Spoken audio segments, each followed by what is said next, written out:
ఆశీర్వాదాలకి ఆటంకాలు. Wait minute ప్రోగ్రాంను వీక్షించడానికి ఆన్లైన్కి వచ్చినట్టు మీకు ప్రభు పేరిట శుభములు కలుగునుగాక. ప్రియమైన వాళ్ళారా, వింటున్నటువంటి మీకు ఈ అంశం తెలిస్తే మంచిది, లేకపోతే 2-3 మాటలు తెలియని వారి కొరకు చెప్తూ ఉన్నాను. రెబ్కా, ఇస్సాకు భార్యాభర్తలు, వీరిద్దరికీ కవల పిల్లలు పుట్టారు. యాకోబు చిన్నవాడు, ఏసావు పెద్దవాడు. ఏసావు ఇప్పుడు బయట వేట, హంటింగ్, బయట పనులన్నీ చేసేవాడు. యాకోబు ఎప్పుడు తల్లి చాటున ఉండి గుడారాల్లో ఇంటి దగ్గరే ఉండేవాడు. అయితే ఇస్సాకు ముసలివాడు అయిపోయాడు, కళ్ళు సరిగా కనబడటం లేదు. ఇప్పుడు ఆశీర్వదించాలని తను నిర్ణయించాడు. ఎవరిని? పిల్లల్ని. అందులో ఆ దినాల్లో పెద్దవాడిని, జ్యేష్ఠుణ్ణి ఆశీర్వదిస్తారు. ఎందుకంటే తండ్రి మీద ఉన్నటువంటి ఆశీర్వచనాలన్నీ కూడా కుమారుడికి, పెద్ద కుమారుడికి వస్తాయి. ఆస్తిలో కొంచెం ఎక్కువ భాగం కూడా వస్తుంది. ఇంటిలో యాజకత్వం తండ్రి తర్వాత కుమారుడు, పెద్ద కుమారుడికి ఆ యాజకత్వం కూడా బాధ్యత అప్పచెప్పబడుతుంది. కనుక ఇస్సాకు పెద్ద కుమారుడితో చెప్పాడు, ఏసావుతో, ఒరే బాబు, మరి నేను వెళ్ళే సమయం దగ్గరికి వచ్చేసింది, నేను ఆశీర్వదిస్తాను, నువ్వు వెళ్ళి, నాకు శ్రేష్టమైనటువంటి వేట మాంసం ఇష్టం కదా, నువ్వు వెళ్ళి వేటకి వెళ్ళి ఏదన్నా కొట్టుకుని నాకు నువ్వు వంట కూడా బాగుండతో తయారు చేసి తీసురా అని చెప్తాడు. అతను వెళ్ళిపోయాడు.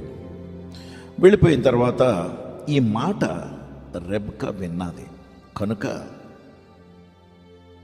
యాకోబుతో చెప్పింది, ఒరే బాబు, మీ నాన్నగారు ఆశీర్వదిస్తానంటున్నారు, అంటే ఆయన వెళ్ళిపోయే టైము ఇచ్చింది, కనుక ఆశీర్వాదాలు నీకు రావాలి. ఎందుకంటే రెబ్కాకి యాకోబు అంటే ఇష్టం.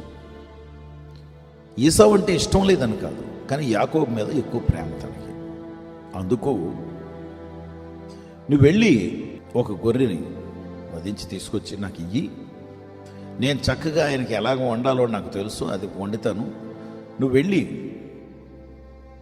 ఆ వేట మాంసం అని చెప్పి నువ్వు చెప్పు, ఆయన ఆశీర్వదించి పంపిస్తాడంటే, అమ్మా, నా స్వరం వేరే, అన్నయ్య స్వరం వేరే.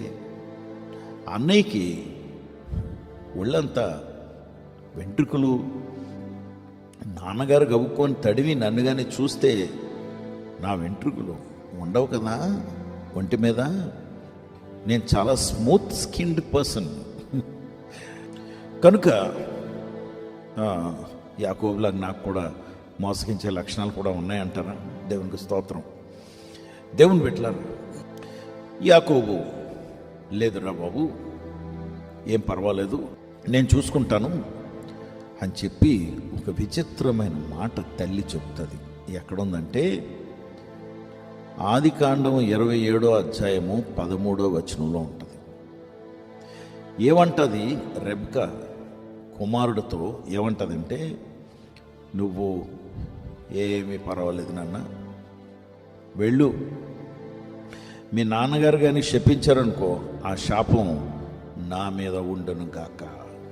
దేవుని బిడ్డలారా, మనం గమనించవలసిన విషయం ఏంటంటే, తనకి తప్పు చేస్తుందని కూడా తెలుసు రెబ్కాకి. ఆశీర్వాదం బదులు శాపంగానే ఇస్సాకు పలుకుతాడేమో, పలికితే అది తప్పకుండా జరుగుతుందని కూడా తెలుసు. ఎందుకు అంటే ఇస్సాకు మామూలు వ్యక్తి కాదండి, ప్రవక్త. కనుక ఈ ప్రవక్తకి కళ్ళు కనిపించినంత మాత్రాన్న పలికితే అది జరగదు అనుకోవటానికి లేదు. ఏంటి? ప్రవక్తకి కళ్ళు కనిపించకపోయినా మాటలు కానీ పలికితే అది జరగకుండా ఉంటుంది అని అనుకోవద్దు ఎప్పుడు కూడా.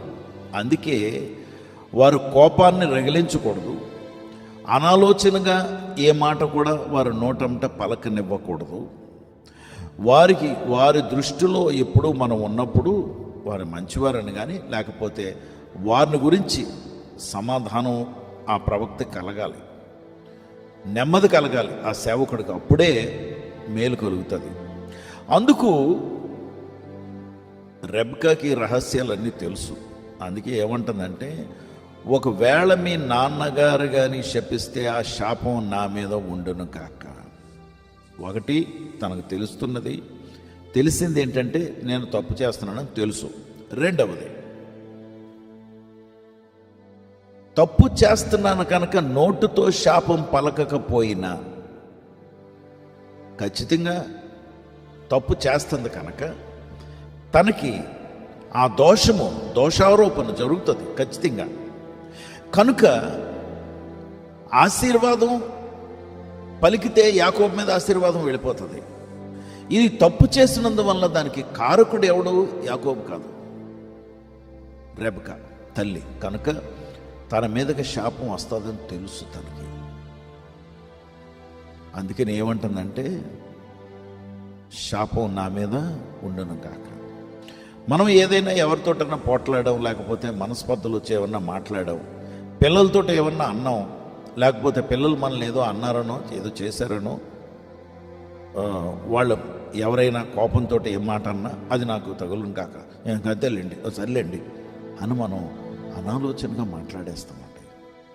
దేవుని బిడ్డలారా, ఎప్పుడు కూడా ఈ కోపంతో నెగిటివ్గా మనము ఆ శాపాలు తెచ్చిపెట్టుకోకూడదు. ఎందుకంటే ఈమె కూడా రెబ్కా ప్రవక్త అయినటువంటి ఇస్సాకు, దైవజనుడైనటువంటి ఇస్సాకు భార్య. వెంటనే కౌంటర్ చేసి ఇది నీకే తగులును గాక అంటానికి లేదు. భర్త అయినా చూస్తే ఒక ప్రక్కనేమో చిన్న కొడుకు, ఇంకో ప్రక్కన పెద్ద కొడుకు. చూడండి, కుటుంబంలో శాపాలు పలుకోవటానికి కుటుంబం అండి. అయ్యో, నువ్వేం చేస్తున్నావు? నీ పిల్లల మీద శాపం పలుకుతున్నావా? ఆశీర్వచనాలు పలుకుతున్నావా? నీ కూతురు పెళ్ళైన తర్వాత నిన్ను చూడలేదనో, లేకపోతే నీకేం కొనలేదనో, నీకేం ఇవ్వలేదనో శాపాలు పలుకుతున్నావా? లేదా నీ కొడుకు నిన్ను చూడలేదని శాపాలు పలుకుతున్నావా? ఇలా జరుగునుగా. కానీ జాగ్రత్త, దేవుడు అన్నీ చూస్తున్నాడు. అందుకే ఏ స్ట్రగుల్ ఉన్నా, ఏదైనా దేవుని బిడ్డలారా, శాపాలను తొలగించగలిగిన వాడు నా ప్రభువు యేసు. హల్లెలూయా.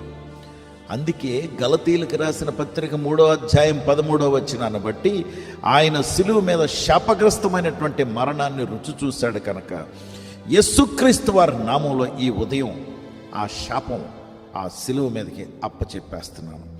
ఇంకెన్నడూ కూడా ఆ శాపం ఈ మాటలు వింటున్నటువంటి వారి మీద ఉండకుండా ఉండును గాక.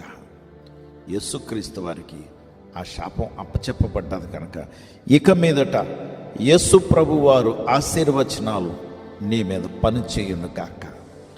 ఒకవేళ ఇంతవరకు ఆ ఆశీర్వాదాలు నేను దాటి వెళ్ళిపోవటానికి గల కారణం ఏమో, ఎవరైనా శపించారేమో తెలీదు.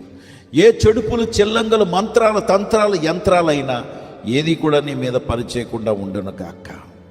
ఎందుకంటే యేసుక్రీస్తు వారి రక్తం నీ మీద చిలకరించబడును గాక. ప్రార్థన చేద్దాం. ఇక మీదట ఎక్స్పెక్ట్ టు బి బ్లెస్డ్ 2024. లేదా మీరు ఎప్పుడు వింటున్నారో ఈ ప్రోగ్రాం నాకు తెలియదు. మీరు ఆశీర్వాదాలకు అర్హులు కనుక ఆ శాపం తొలగించబడును గాక. పరిశుద్ధ ప్రభా, నీకు వందనాలు, స్తోత్రాలు. ఈ ఉదయంనైనా శాపాలను తొలగించగలిగిన దేవుడివి. అనాలోచనగా మా మాట చాలాసార్లు శాపాలని ఆహ్వానిస్తుందేమో Prabha. Maybe we're opening doors for curses to come upon us. Please forgive us. మమ్మల్ని క్షమించండి. అందుకే అనాలోచనగా ఏ మాట కూడా మేము మాట్లాడకుండా మా నోటికి కళ్ళు వేయండి ప్రభా. నాయన, ఇదిగో ప్రత్యేకంగా నీ బిడ్డలు మీద ఉన్నటువంటి ఏ మంత్రాలు, తంత్రాలు, యంత్రాలు, శంత్రాలు, ఏ చెడుపులు, చిల్లంగలు, ఏ రకమైనటువంటి చీకటి శక్తుల ప్రభావం కూడా నీ బిడ్డల మీద పని చేయకుండా ఉండను గాక.